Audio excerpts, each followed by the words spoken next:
You're listening to the Amplifying Leadership podcast, where we explore what great leadership really looks like through real guest stories, actionable takeaways, and expert conversations. I'm Tara Lehman, coach, consultant, and founder of Amplifying Leadership.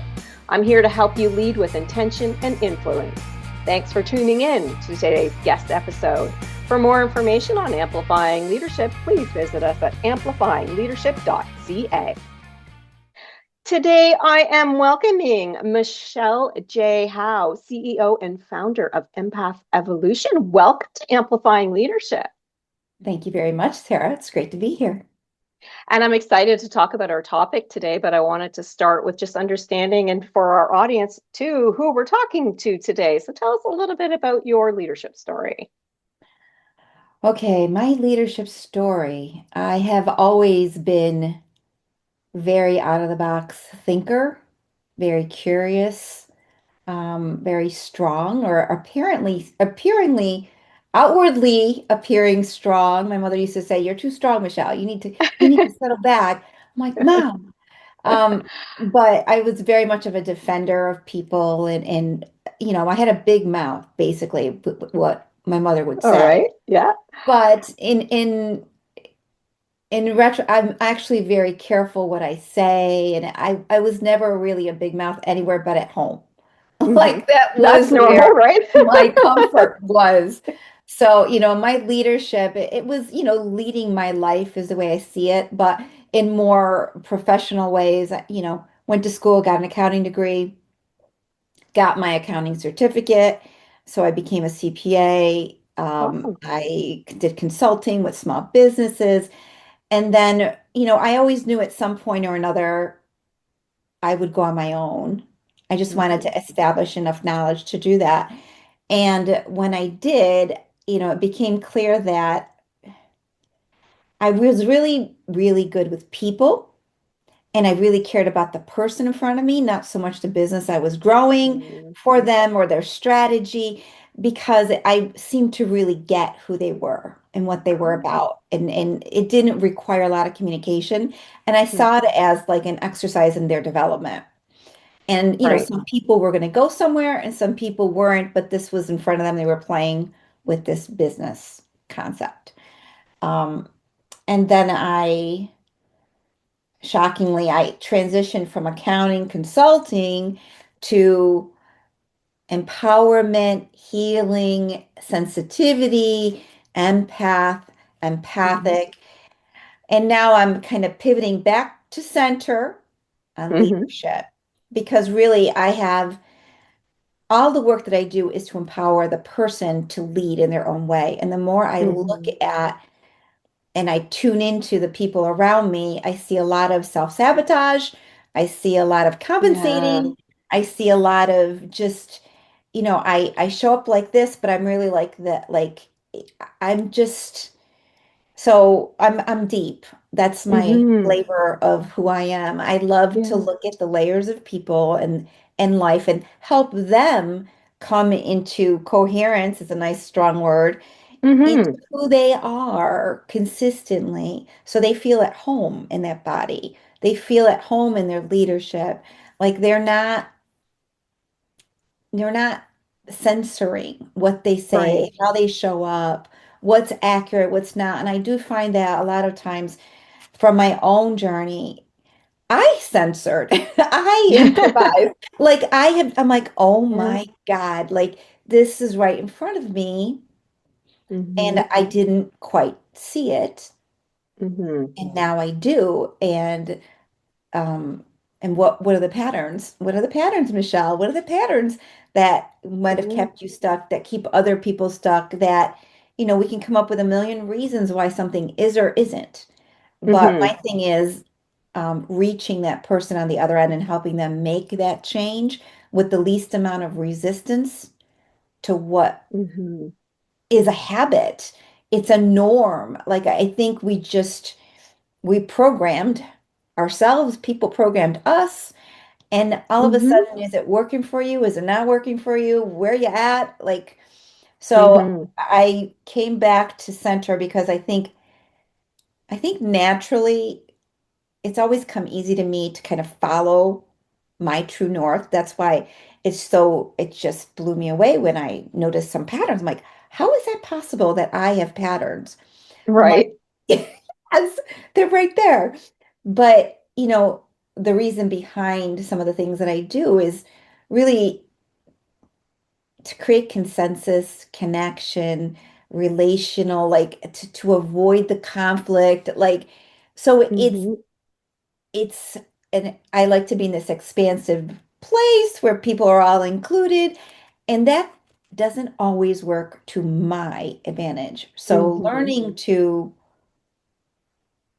to hold your own without accommodating others Hmm. and making it safe for other people and knowing where you're at has been my journey. So the first pillar was Michelle didn't know she was an empath. Michelle Right. didn't know there was a whole thing inside of her that was sensitive. And now Michelle's like, "Oh gosh, my leadership needs to go up to the next level or two or Hmm. three." And these are the things that have come with that sensitivity, not realizing along the way that this is how I learned to cope. Hmm. So, yeah. Yeah. Well, that's an interesting too, because we always want to come across as authentic in what we do. And you had mentioned earlier that, sometimes we kind of, I would call it almost two-faced. I'm one person here and I'm another person there. I want to talk it though, and I know a lot of your clients are more high achieving executives, and I know a lot of them do struggle with that. We'll call it the self, right? With that alignment, that self-trust, which obviously would affect how they're leading other people. And give our audience a little understanding because your topic is the quiet power revolution. And I want to understand how these two go together, how those types of clients that you have go together with your topic of the quiet power revolution. Help us understand that. Well, the quiet power revolution, it really becomes power isn't something that you enforce or push. Like it's traditionally seen that way, Hmm. right? And Yeah. I think where you were going with this theme and direction was you don't have to do power that way Yes. just because it's been defined that way and it showcases that way, and people can bamboozle you that way and roll over you that way, right? Um, Hmm. there's a quiet stabilizing factor here. When you don't have to go along with anything. Hmm. It's choice, right? It's absolutely a choice Yeah. and it's perception. How are you Hmm. going to address the loudmouth in the room and stand your own? So the people that I've worked with, my clients, they've learned how to engage in their own style of Hmm. leadership.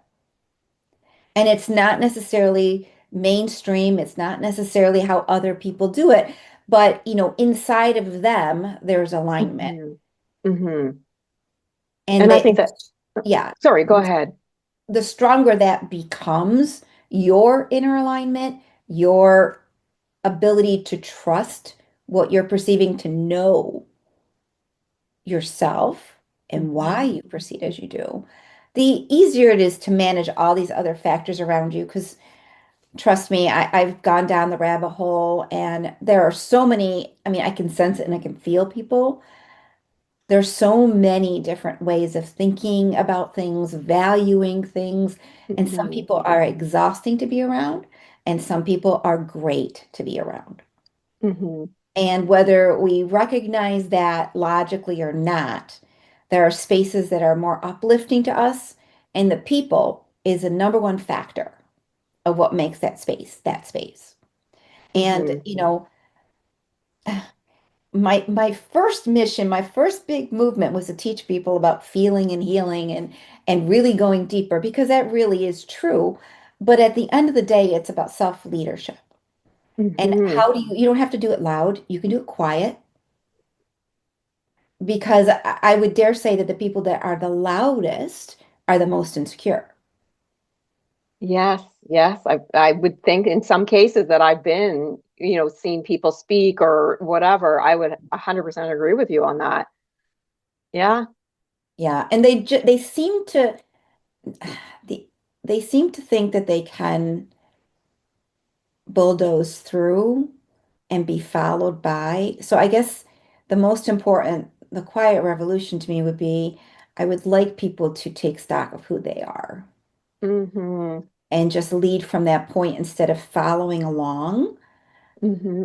Um, because, oftentimes what we've found recently is that you're following along people that don't have a really strong integrity for who they even are. Mm-hmm. And you're Mm-hmm. following along. So if anything else, use the lifetime to become the leader that leads other people in a positive way. That, it's just so interesting because if you don't fine tune yourself, you're just as blind as the next person's blind, right? So it Mm-hmm. is a little bit of inner work to do that. And the sad news is it doesn't quite end. The more you finesse, the more you learn, the more you go. Yes. But it feels so good to be able to live in a reality that you created that is positive. Mm-hmm. And Yeah. it doesn't rely on an outside source to make it a great day, to make you a success. You already are a success. Mm-hmm. So, yeah. Yeah. I want to ask you something because I wrote down a couple of notes as you were talking because I'm thinking, I mean, I am a huge advocate for telling my clients you need to do a self-reflection. And it depends on what the topic is we're talking about, but it could be on your challenges or wins, but it could be on you. If your team isn't working well, don't start with what's wrong with the team. Start with how am I leading today? And really looking deeper in. Are there any particular Mhm. type of questions that if we were looking at, say, a team not working well, and we are doing a self-reflection, that maybe we should be asking ourselves first before we make an assumption, which is the perceptions and assumptions, right? Before we make an assumption that Michelle did something and it's all on her. Any Right. thoughts on that? Well, I would be looking at the dynamics within the team and the people it's between the people, but it's also with that person how they walk in the door. Mm-hmm. And giving them space to figure it out. So I think leading by example, just by Yes. being a little bit vulnerable to what did it says and getting everybody on the same page of what we're here to do because you don't what you want to do is help them be excited about the work that they're doing and the contribution. Bingo. Yes. That's what you want. The moment that they're there, they're bought in, they're part of it, they're going to love being part of something. And, in that buy-in, you ask them to help resolve issues, problems, things like that.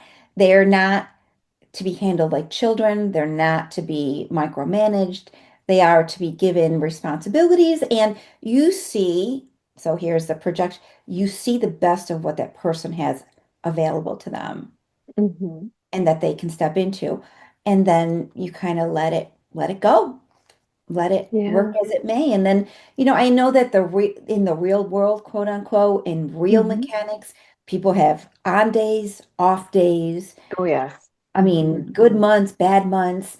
And this is the reality that sometimes they're not in full control over, they're not at their best. Hmm. So as a leader of a team, um, and knowing who each member is, certainly you want them to be high productivity, high collaboration, high Hmm. ideation, but you have to give some leeway for the reality of life, Hmm. right? Absolutely. So I would start with making sure there's some cohesion on the team and there's some real awareness of the strengths that each person brings to the table, almost like validating each person Hmm. because you're boosting them up and boosting them up. They're going to want to raise themselves up to that level of what you see. Hmm. So, and I Yeah. think that really is the job of every leader. And, we do this technically sometimes.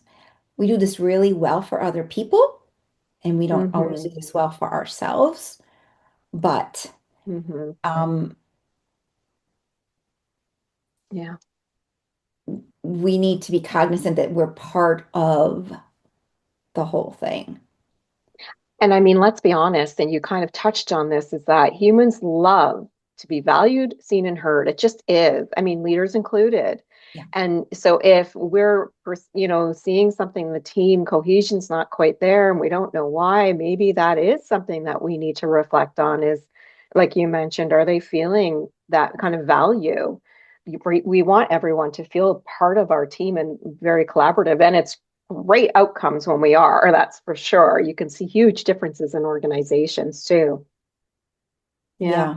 It's what they're able to bring in, what they're able, Mm-hmm. and when you come together as a group, what you're able to really bring to life as a group, because we all do impact one another. Yes, for sure. Yeah. Yeah. I have a question for you because when we do self-reflections, there's really a difference. There's a difference between doing a self-reflection or that deep thinking and then really overthinking things or over planning things. And there is a really big difference between the two. And I'm wondering if you could help our audience really understand what it means to do that self-reflection or that deep thinking versus putting too much thought or overthinking something to the point of detriment almost.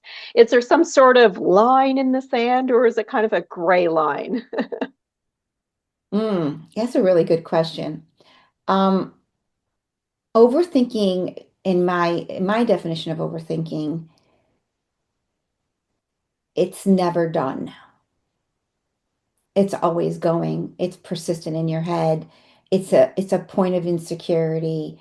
It's rumination, rumination, rumination, like Hmm. there's got to be a point where you're able to sit on something and be confident that this is the answer.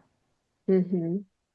And I will put that to any topic, whether it's your physical body, your house project, your children's career, your life, your mother's health, whatever it is, we can go haywire and upside down, inside out, Hmm. trying to find just the perfect answer, just to so it's almost like what's going to satiate my cure, what's going to calm my brain down? What is it that's going to help me feel comfortable with where I'm going and what this is? And overthinking is a constant room when I mean, I've seen people do it. It's insanity.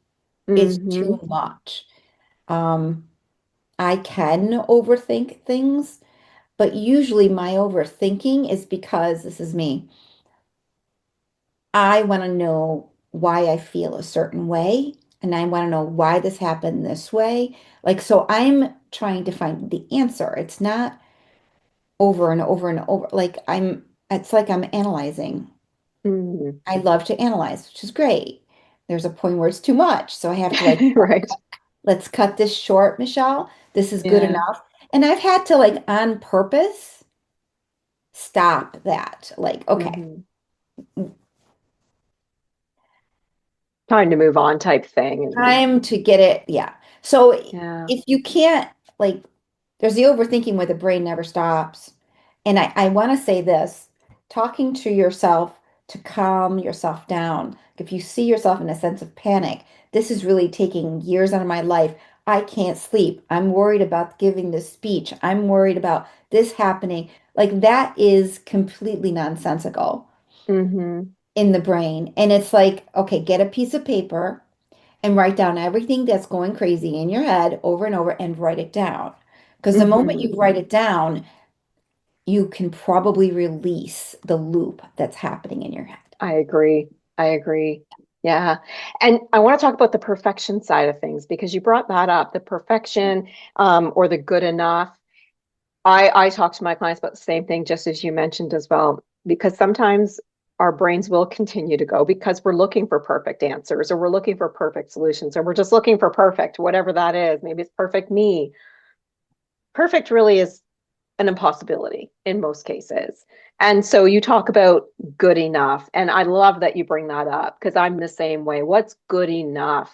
It doesn't need to be perfect. And I think you're right that overthinking and perfection can, they just lead to each other. You They're know what like I mean? dancing back and forth and back and forth and Yes. back and forth.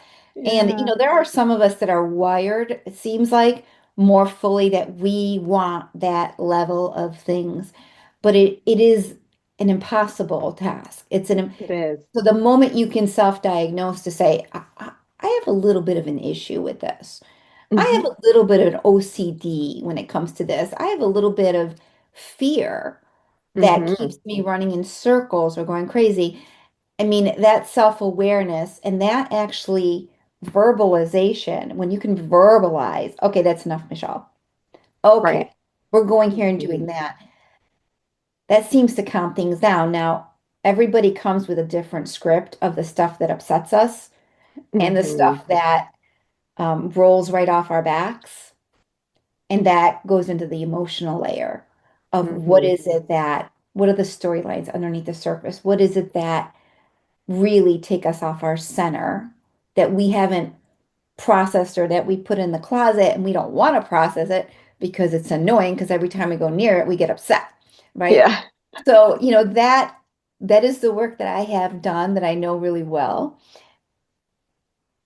And, it takes a lot of courage to go there. And Hmm. sometimes people never want to go there. Hmm.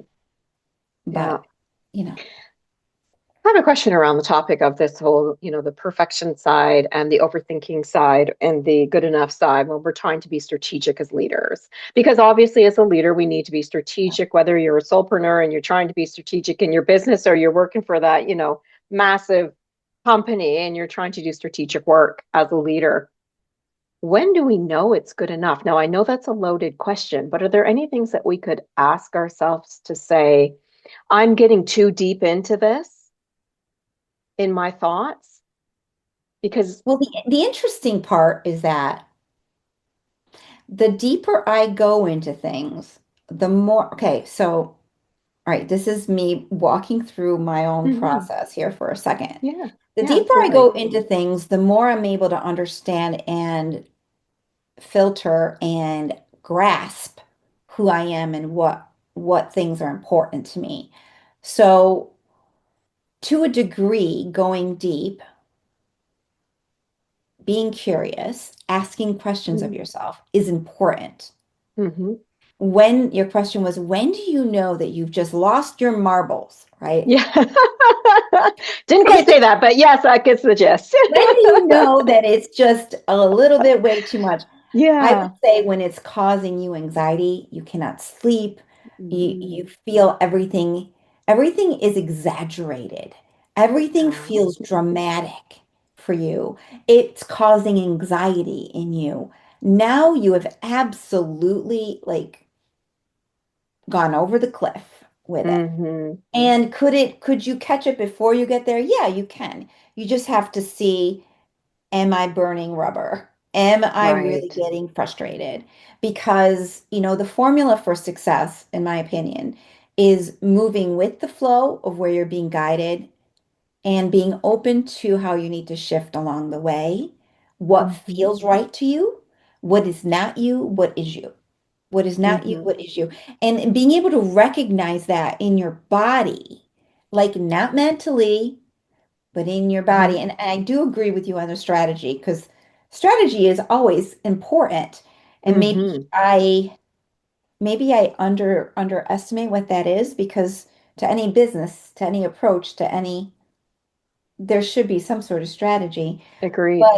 But the embodiment piece, the authority, and to know what moves you and what you feel strongly about and what you're here to do, there goes the purpose. Right. Yes. Yeah. So you can't like I went to a training today. It was very interesting. It was on resiliency, and it was a lot of professional women's, and they had all these values. Here, pick the two top values. Everyone picked two different values. Hmm. They were all resiliency values. But what did I pick? I picked purposefulness, Hmm.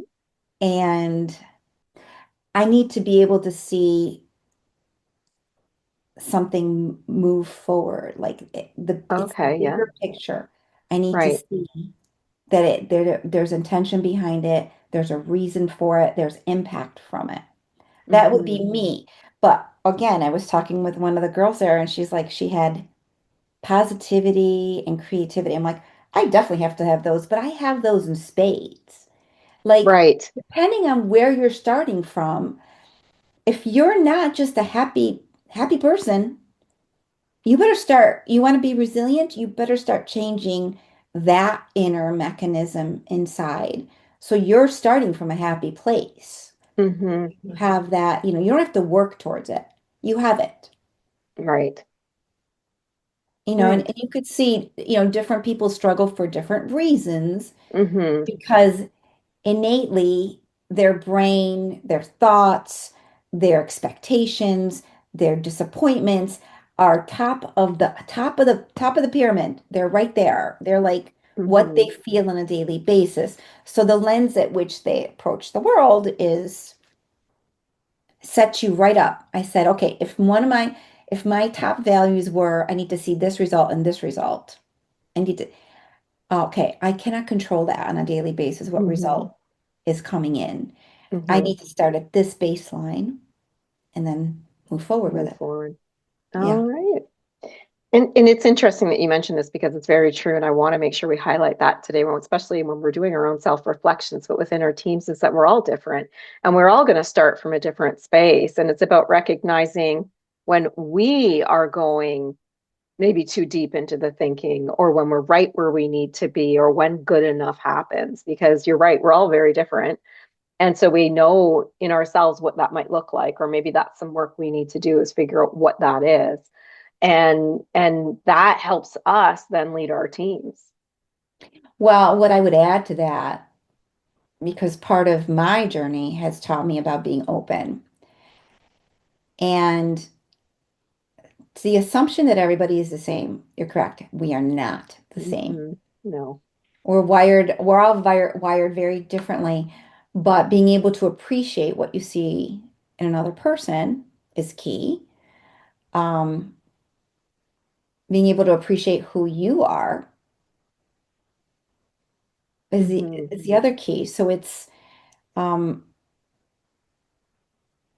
Definitely twofold, isn't it? I mean, there's more it's than it's what, too yeah. yeah. But the part I think that gets a little sticky is that, we all need or want, we are all perceiving people in our space. And maybe nobody's trying to hurt anybody else, but the way they behave feels like, oh, you're projecting this on me, you're undercutting me, you don't value me, like I don't respect that. Like Hmm. it's and the ability to be contained and centered in who you are without letting the mechanisms of other people interfere with that. Hmm. It's really giving yourself space to not assume that, this space of us team members, 8 people, we're all going to just get along so amazingly well. We are the best together. Like, and blah, blah, blah. Like, you're going to run up into people's stuff. Hmm. People's stuff Absolutely. is right there. So, Hmm. when it spills over into the team, that's not actually great. So Hmm. a lot of this is really about containment, Hmm. responsibility for how you show up. I mean, nobody wants to be with a boss or a lead person that is in a horrible mood, that's Hmm. derogatory, that is, just putting you on high alert the whole time. Hmm. That's not going to Yeah. bring out the best in you. So that's the inner work. And, for someone who is sensitive or who is a little bit more aware or empathic of what's going on around them, it's important to use discernment and use boundary very Mm-hmm. carefully because you can get lost in what other people want of you, expect of you, need from you, and it can be a drain. It can all Mm-hmm. be a drain. So, Absolutely. yeah. Well, I would like to give you a moment to kind of, sum up our conversation today. If there's anything that you felt like you missed or a hot tip you were looking to share that we didn't yet cover, anything there that you thought of? Internal authority is, I think it's important for most of us to, how do I make decisions? What do I value? What do I Hmm. want? What do I really want? Is this enough? What's enough? Is it ever Yeah. enough? Those questions that, so you're not spinning your wheels and always in a constant state of that's not so comfortable for you, that's not so healthy for you.